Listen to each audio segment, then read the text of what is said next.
After a year-long wait, the much-anticipated third season of The Bear is now out on Hulu. A lot of viewers and critics alike have expressed concerns about this latest installment of the series, and in a few ways the criticisms are valid. The third season of The Bear does in fact move a little unrushed in terms of plot and character development, and as a whole feels slightly tamer. However, I wouldn't say that this third season of the show is bad or even worse. It's simply more of a slow burn and different. I spoke in my first video essay on The Bear about how the first season of the show feels like a time of decay, whereas the second season is a time of rebirth. And I think there is a significant change of theme to this third season too, which also connects beautifully to the story. Now is a time of despair. What do you do when your dreams have now become reality, but you still feel empty and lost? Keeping this theme in mind, the pace and tone of the third season of The Bear work flawlessly, and in fact specifically underline ideas the story is trying to explore. As I was watching, I was really struck by this conversation. Yeah, I don't know if I were going to leave something behind. I would want it to be panicless, anxiety-free. And I think in order to do that, I would have to be square with everything. It's an intensely human emotion, this worrying about your legacy, worrying about what it is that you leave behind on this world.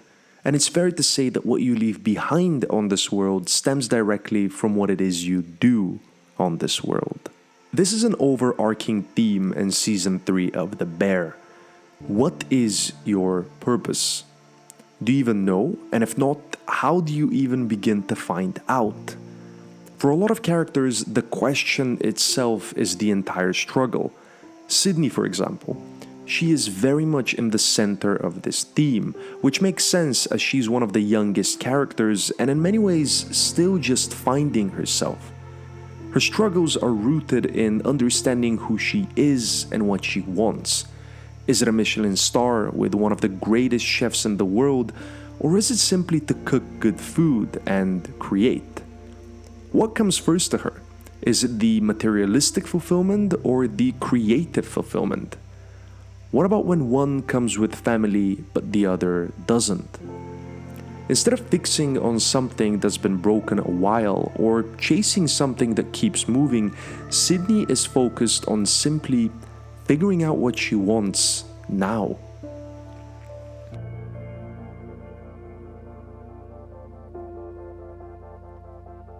This season also makes an interesting point to differentiate dreams and purpose. Your dream may not be your purpose. In fact, for a lot of people, the dream might not even be on the table, but that doesn't mean that they lack a necessity of purpose. Well, that shit ain't happening to me. I knew I was gonna get, skipped. I had shit to do, I, had people to take care of, and I knew that, I don't know, that dream shit, just wasn't gonna happen to me. And much like his brother, Carmy is also a great case study of this. He seemingly has everything he's ever wanted, all his dreams reality, but still remains unfulfilled. His troubles of course make sense on an emotional level, but even on a materialistic side of things, he still wants more. He's still chasing that purpose fulfilled. It feels like I've been starting forever. Yeah, the finish line keeps moving. Yeah, that happens, doesn't it? Yeah. And of course, one could argue that Carmy's obsession with success is a defense mechanism, as a means of dealing with his internal demons, but even that in itself is a strive for purpose. For other people, like Tina, a purpose is simply living a good life and making some good work. I'm not this way. I like working. I like routine. I get it, baby.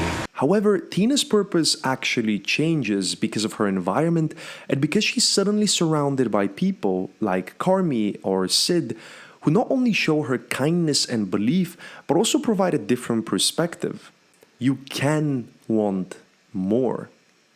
I think the show makes a really interesting point here, that it's normal and human to want to strive for more, both in terms of achievement and creatively, only as long as you're surrounded by people who are willing to guide you, and only as long as you have enough to begin with.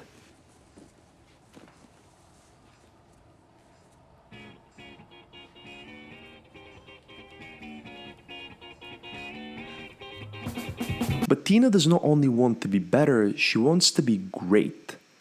Why is that? Well, I think it's our nature.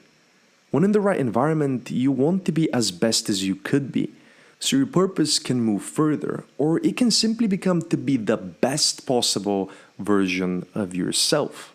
That is something which is actually directly explored by a different character, Marcus, who is probably the only one who has defined to himself what his dreams and purpose are and what he wants his legacy to be.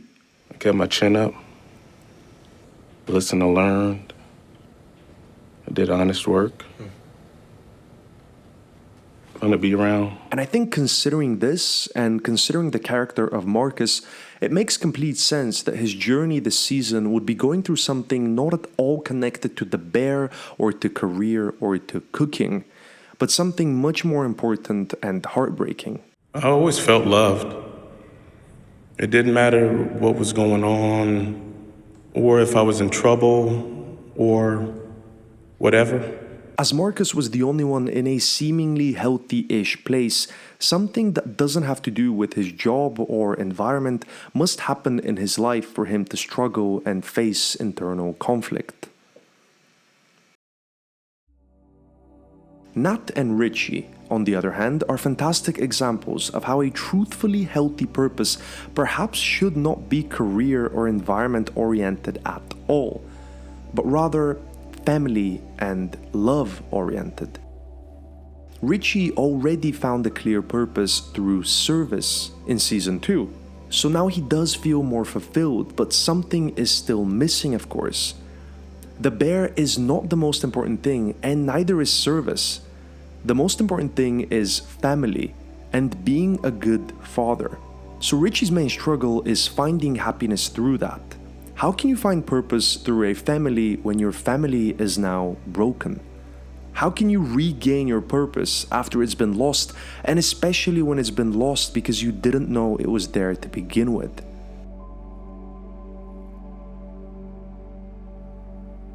Natalie deals with these exact issues but in real time. She understands the endgame is a happy family, but she doesn't want to bring any of her own environmental issues into that. She is one step ahead of Richie because her purpose is and has always been clear. But how can she maintain that purpose since she has so much else to deal with already?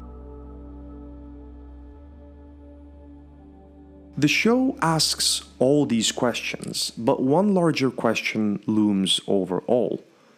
What happens if the pursuit of purpose fails and you're lost indefinitely? Sydney is getting panic attacks already. Richie is always angry. Marcus is desperately looking for beauty anywhere, and Carmy is struggling more and more every day. And as heartbreaking as it might be, I think the show already answers this question. What happens if you never find your purpose? With Michael. Damn, it's really that bad. No, I'm just. I'm fine. Yeah? No, because I saw you before. Looked like you were crying. I don't want this video to end on a sad note, but this is worth mentioning, as one of the criticisms that have been going around for season 3 is that the show feels as if it no longer has high stakes. I think The Bear makes it abundantly clear that that is not true. Every second counts, and every minute of every hour, these characters are fighting for their lives.